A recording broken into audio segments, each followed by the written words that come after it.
ရှမ်းပြည်နယ်ရှေ့ပိုင်းထူရီရလေးရုပ်မြင်တန်ကြားပရိသတ်များအားလုံးမင်္ဂလာပါရှင်။ခုချိန်ကစပြီးရှမ်းပြည်နယ်ရှေ့ပိုင်းထူရီရလေးသတင်းများကိုစတင်တင်ဆက်ပါတော့မယ်ရှင်။ဒီကနေ့မှာတင်ဆက်ပေးသွားမယ့်သတင်းတွေကတော့အထူရီရလေးလန်ဒရာတိဆောက်ရေးဌာနကလန်ပြုပြင်ထင်းသိမ်းရေးလုပ်ငန်းဆိုင်ရာတင်နန်းပို့ချပေးတဲ့သတင်းပြည့်စုံကိုတင်ဆက်ပေးမှာဖြစ်ပါတယ်ရှင်။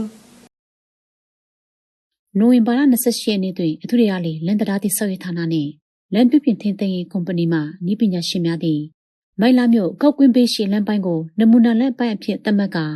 ကျေးလက်လန်ကျောက်စီလန်မျက်နှာပြင်နှင့်မြေနီလန်ပြုပြင်ထင်းသိမ်းရေးလုပ်ငန်းအတွက်လက်သွင်းလက်ညှိုးပေးမှုများဆောင်ရွက်ခဲ့ကြောင်းသိရပါတယ်။ဒေတာ၏မူရသည့်ကြောင့်မြင့်သည့်ရည်တည်ဥတုအခြေအနေနှင့်ပေါင်းစပ်ကာနည်းပညာရှင်များကမိုးမကျမီလမ်းကြောင်းစစ်ဆေးလုပ်ငန်း၏ရေးပါမှုကိုအလေးထားပြောဆိုခဲ့ပြီးလမ်းဖောင်ဒေးရှင်းနှင့်လက်မျက်နှာပြင်စစ်ဆေးရန်လိုအပ်ချက်များကိုရှင်းလင်းစွာပို့ချပေးခဲ့ကြောင်းလမ်းဘေးပေါင်းပင်ပြဿနာနှင့်ပတ်သက်၍လမ်းဘေးနှင့်ဇောင်းနှမ်းများရှိပေါင်းပင်များကိုစက်ကရိယာလှုပ်သားအင်အားနှင့်ဓာတုနည်းလမ်းများဖြင့်ပုံမှန်ရှင်းလင်းရန်လိုအပ်ကြောင်းရှင်းပြ၍လုပ်ငန်းလုပ်ကွက်ဆန့်ကျင်စံညွှန်းများကိုသတ်မှတ်ပေးခဲ့ကြောင်း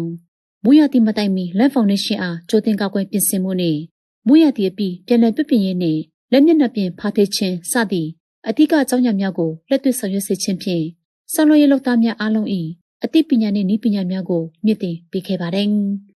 Theory ရှင်းလင်းချက်များနှင့်လက်တွေ့တရုပ်ပြချက်ဟူသည့်နည်းလမ်းဖြင့်လောက်သားများအားလမ်းပြုပြင်ထင်းသိမ်းရေးနည်းပညာများကိုတက်ကြွစေအောင်ဆောင်ရွက်ပေးခဲ့ပြီး